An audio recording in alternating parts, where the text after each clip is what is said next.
சித்திரை மாத சிறப்புகள். ஹரியோம் ஹரி சிவோம் சிவ. தமிழ் மாதங்களிலே சித்திரை மாதம் மிகவும் சிறப்பு பெற்ற மாதமாக கருதப்படுகிறது. சித்திரை மாதத்தில் பற்பல சிறப்புகள் அடங்கி உள்ளன என்று கூறுகிறார்கள். அப்படி என்ன சிறப்புகள் எல்லாம் அடங்கி உள்ளன என்பதை நாம் காணலாம், வாருங்கள். 1. தானங்கள் செய்தல்.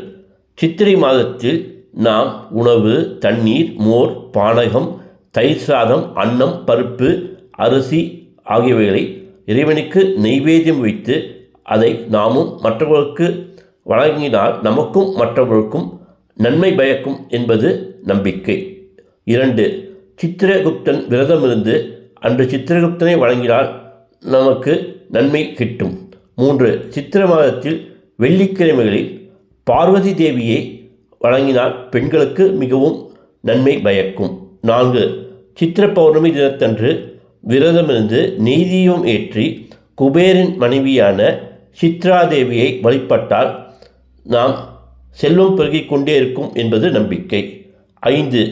ஆயுள் பலம் கூட சித்திர பௌர்ணமி அன்று உப்பு இல்லாத உணவை சமைத்து உண்பது நல்லது. 6. பைரவருக்கு தயிர் சாதம் நெய்வேத்தியம் படைத்தால் எதிரிகளின் பயம் நீங்கி எதிரிகள் நம்மை விட்டு விலகுவர். 7. லக்ஷ்மி நாராயணனை மூல நட்சத்திரம் அன்று வணங்கினால் நினைத்த காரியம் நிறைவேறும். 8. சுக்லபக்ஷ திதி அன்று சிவபார்வதியை வணங்கினால் தான தர்மங்கள் செய்தால் நமக்கு நன்மை கிட்டும். 9. மீனாட்சி கல்யாணத்தை நேரில் பார்த்து தரிசித்தால் கலத்திர தோஷம் பாவமும் நீங்கி நாகதோஷம் பாவமும் நீங்கும். 10. மீனாட்சி கல்யாணத்தை ஒருவர் 12 ஆண்டுகளுக்கு தொடர்ந்து பார்த்தால் அவருடைய தலைமுறைக்கே தோஷ நிவர்த்தி கிடைத்துவிடும். 11. சித்திர மாதம் மதுரை மீனாட்சி அம்மன் கோவிலில் நடக்கும் தேர் திருவிழாவை கலந்து கொண்டு வடம் பிடித்து இழுத்தால் வழக்குகளில் இருந்து வெற்றி கிட்டும் என்பது நம்பிக்கை. 12. பூம்புகாரில் இந்திர விழா சித்திர பௌர்ணமி அன்று நடைபெற்றது என்று சிலப்பதிகாரத்தில் கூறப்பட்டுள்ளது.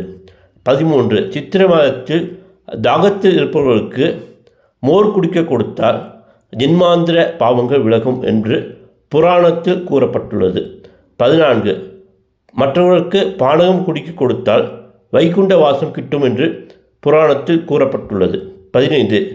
சித்திரை பௌர்ணமி அன்று திதி தேவர்களுக்கு உகந்தது என்று கூறப்படுகிறது. ஆதலால் அன்று ஒருவேளை மட்டும் சாப்பிட்டு உபவாசம் இருந்து நமக்கு மிகவும் பிடித்த இஷ்ட தெய்வங்களுக்கு வணங்கினால் நமக்கு நன்மை கிட்டும். 16. சித்திரை மாதம் பிறக்கும் குழந்தைகள் நல்ல அறிவுடனும் ஞானத்துடனும் விளங்குவார்கள் என்று கூறுகிறார்கள். அவர்கள் மற்றவர்களுக்கு ஆலோசனை கூறும் அளவுக்கு அறிவுத்திறன் பெற்றவர்களாக வருவார்கள் என்று ஜோதிட நூல்கள் கூறுகின்றன. 17. சித்திரகுப்தன் விரதமின்று வழிபட்டால் கேது தோஷம், கலத்திர தோஷம், புத்திர தோஷம், கல்வி தோஷம், பூர்வ ஜென்ம தோஷமும் விலகும். 18. அக்ஷய திதி என்று ஞானங்கள் தருவதால் நாம் பெரும் புண்ணியம் பெற்று விளங்குவோம். அன்று தான தர்மம் செய்வது மிகவும் நன்மை கிட்டும். 19. சித்திரை மாத திருதியை அன்று பகவான் விஷ்ணு அவதாரம் எடுத்தார். மச்ச அவதாரம் எடுத்தார் அன்று. ஆதலால் மத்ஸ்ய ஜெயந்தி என்று கொண்டாடப்படுகிறது. 20. சித்திரை மாத சுக்லபக்ஷ பஞ்சமியில் லக்ஷ்மி தேவியை வைகுண்ட லோகத்திலிருந்து பூமிக்கு வந்ததாக புராணம் சொல்கிறது. அன்று லக்ஷ்மி பூஜை செய்தால் லக்ஷ்மி கடாட்சம் ஏற்பட்டு செல்வம் செழிக்கும் என்பது நம்பிக்கை. சித்திரை 21. சித்திரை மாதம் சுக்ல அஷ்டமியில் அம்பிகை பிறந்ததாக கூறப்படுகிறது. 22. சித்திரை மாதத்தில் புனித நதிகளில் துங்கபத்ரா, கங்கா, யமுனா, காவேரி, சரையு போன்ற நதிகளில் நாம் நீராடினால் சிறப்பானதாக கருதப்படும். நம்முடைய பாவங்கள் கழிந்து புண்ணியங்கள் பெருகும். 23. யமதர்மனின் கணக்கான சித்திரகுப்தன் தோன்றியது சித்திர மாத பௌர்ணமி அன்று. ஆதலால் யமதர்மனி கணக்கான சித்திரகுப்தனை நாம் வணங்கி வழிபட்டால் நம்முடைய பாவங்கள் விலகும். 24. சித்திர மாதத்தில் தான் நிலாதேவி மற்றும் கர்ணிகாம்பா ஆகியோரை சித்திரகுப்தன் மணந்ததாக புராணம் சொல்கிறது. ஆதலால் நாம் அவர்களை வழிபட்டால் நமக்கு நன்மை கிட்டும். 25. கஜேந்திர மோட்சம் விழா சித்திர பௌர்ணமி மாதத்தில் ஸ்ரீரங்கத்தில் சிறப்பாக கொண்டாடப்படுகிறது.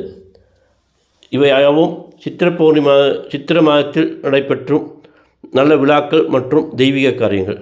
ஆதலால் சித்திரை மாதம் மிகவும் சிறப்பான மாதமாக கொண்டாடப்படுகிறது மற்றும் கருதப்படுகிறது. நன்றி. சர்வம் கிருஷ்ணார்ப்பணம்.